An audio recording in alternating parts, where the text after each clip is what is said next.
प्रेत की कहानी सुनना किसे रोमांचक नहीं लगता, मगर जरा सोचिए इसको अनुभव करना कितना भयानक होता होगा। जतिन के साथ भी कुछ ऐसा ही हुआ था। जतिन वैसे तो जयपुर का रहने वाला था, लेकिन करीब 1 साल पहले अपनी नौकरी के सिलसिले में वो बैंगलोर शिफ्ट हो गया था। बैंगलोर आने के बाद से वो पहली बार अपने घर दिवाली की छुट्टियों पर जा रहा था।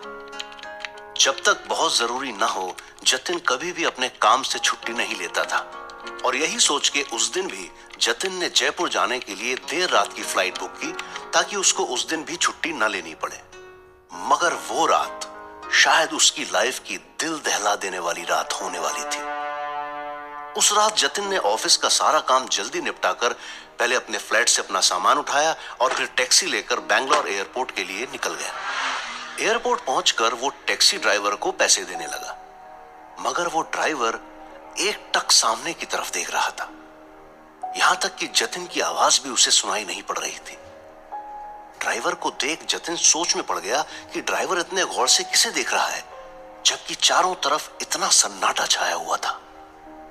लेकिन इससे पहले कि जतिन दोबारा उससे कुछ भी कहता, ड्राइवर ने घबराते हुए खुद पूछा, सर, आपने देखा उसे वहां पार्किंग की तरफ? किसे? मुझे तो कोई नहीं दिख रहा।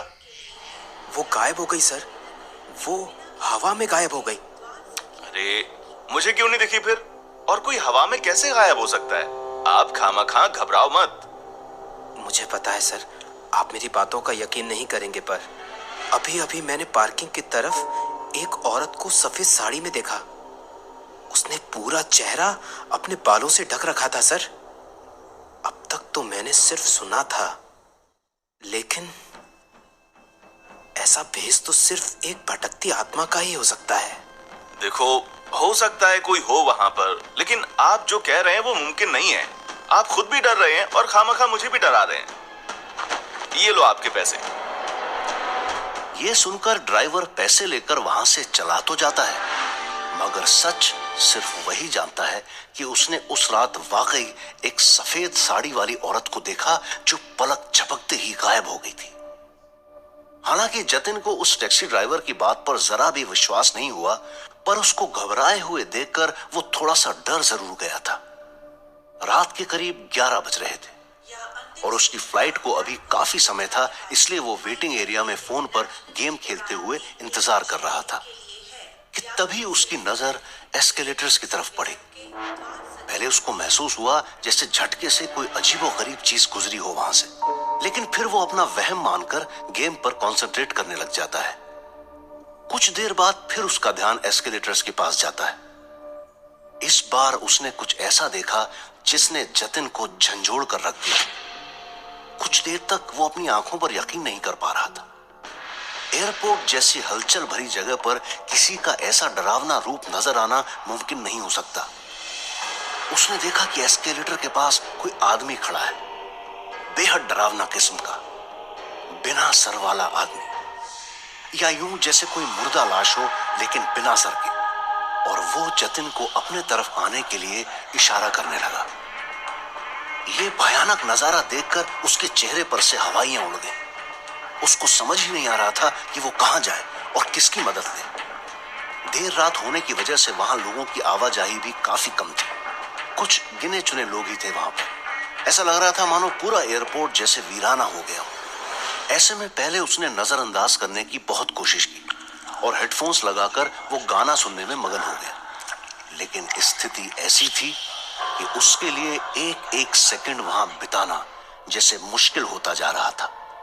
ना चाहते हुए भी बार बार उसकी नजर उधर ही जा रही थी और अगले कुछ पल के लिए वो भयानक रूपी आदमी गायब हो गया। जतिन जैसे ही थोड़ा चैन की सांस लेने लगा, वो आदमी फिर से दिखाई देने लगा। वो बिना सर वाला आदमी एस्केलेटर के सहारे ऊपर से नीचे की ओर आ रहा था। जैसे ही जतिन की उस पर नजर पड़ी कि वो दोबारा अपने तरफ आने के लिए हाथों से इशारा करने लगा, जतिन ने इस बार देखते ही अपना सामान उठाया और वहां से भागने लगा कि तभी वहां से एयरपोर्ट का एक ग्राउंड स्टाफ गुजर रहा होता है। जतिन फौरन उसको आवाज लगाता है, अभी अभी वहां उस तरफ किसी को देखा मैंने। वो बहुत डरावना लग रहा था। सर प्लीज आप डरिए मत, कोई भी नहीं है वहाँ। नहीं, वो सच में खड़ा था उधर एस्केलेटर्स के पास। पहले वो ऊपर गया, फिर नीचे आकर खड़ा हो गया। मैंने एक बार नहीं कई बार देखा है उसको। अभी फिर से वो गायब हो गया है। पर सर ये हो ही नहीं सकता, एस्केलेटर्स तो कल से खराब पड़ा हुआ है। वहाँ काम चल रहा है सर, इसीलिए वो एरिया घेर कर भी रखा हुआ है। आप खुद ही देख लीजिए, कोई कैसे जा सकता है वहाँ। जतिन ये देखकर हक्का बक्का रह जाता है, क्योंकि उसने अपनी आंखों से उस बिना सिर वाले भयानक आदमी को एस्केलेटर के इर्द गिर्द घूमते देखा था। एक तो पहले से ही जतिन खौफ से हाँफ रहा था। अब ऐसे में एयरपोर्ट कर्मचारी ने उसे ऐसी बात बताई जिसकी उसने कल्पना भी नहीं की हो। वाकई ये सब कुछ जतिन के लिए किसी बुरे सपने से कम नहीं था। एक पल तो जतिन को भी ऐसा ही लगा जैसे वो कर्मचारी उसकी बातों पर बिल्कुल भरोसा नहीं कर रहा है। लेकिन जैसे ही जतिन अपने शक को दूर करने के लिए एस्केलेटर्स की तरफ बढ़ने लगता है कि कर्मचारी उसे रोक देता है। आप मेरी बात मानिए सर, वहाँ मत जाइए। मैं आपको डराना नहीं चाहती सर, मगर शायद आपने जिस डरावने दिखने वाले आदमी को देखा वो असल में भूत था। और ये मैं आपको कोई सुनी सुनाई कहानी नहीं बल्कि आंखों देखी सच बता रही हूँ। ये चौंका देने वाली बात सुनकर जतिन शॉक्ड हो जाता है कि उसका सामना किसी अजीबोगरीब दिखने वाले इंसान से नहीं बल्कि एक भूत से हुआ है। उस कर्मचारी का यह भी कहना था कि उसने भी एक बार नाइट शिफ्ट के दौरान इस साये को महसूस किया था। और न सिर्फ उसने बल्कि बेंगलोर एयरपोर्ट के अलग अलग हिस्सों में रात के समय कई यात्रियों और कई अन्य एयरपोर्ट कर्मचारियों ने एक सफेद साड़ी वाली औरत को देखा है।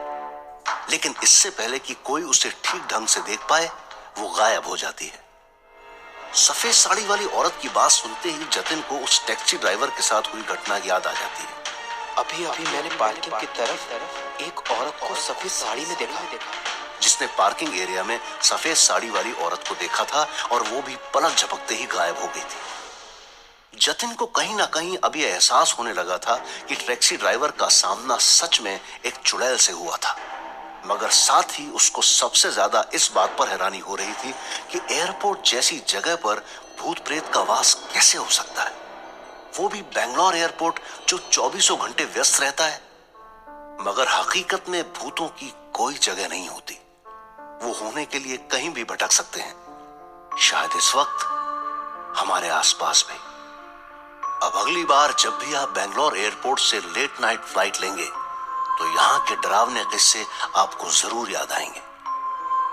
ऐसे हिला देने वाले एक्सपीरियंस के बाद जतिन के लिए यह सफर करना आसान नहीं था। जयपुर पहुंचने के बाद भी उसकी हालत वैसी ही थी, क्योंकि उसे भूत प्रेत पर कभी से विश्वास नहीं था। मगर उस रात की घटना के बाद से वो एक पल के लिए भी अकेले रहने से डरता था। वो दिन और आज जतिन ने फिर कभी बेंगलोर एयरपोर्ट से रात की फ्लाइट नहीं ली और ना ही किसी को सलाह दी।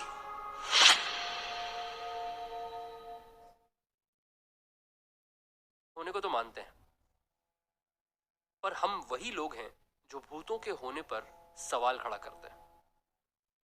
ये एक इतना बड़ा सवाल है जो हम सबके मन में बार बार आता है, कई बार आता है, लगातार आता है। लेकिन क्या इसका कोई जवाब है? क्या कभी इसका कोई जवाब था, या क्या कभी हमें इसका कोई जवाब मिलेगा?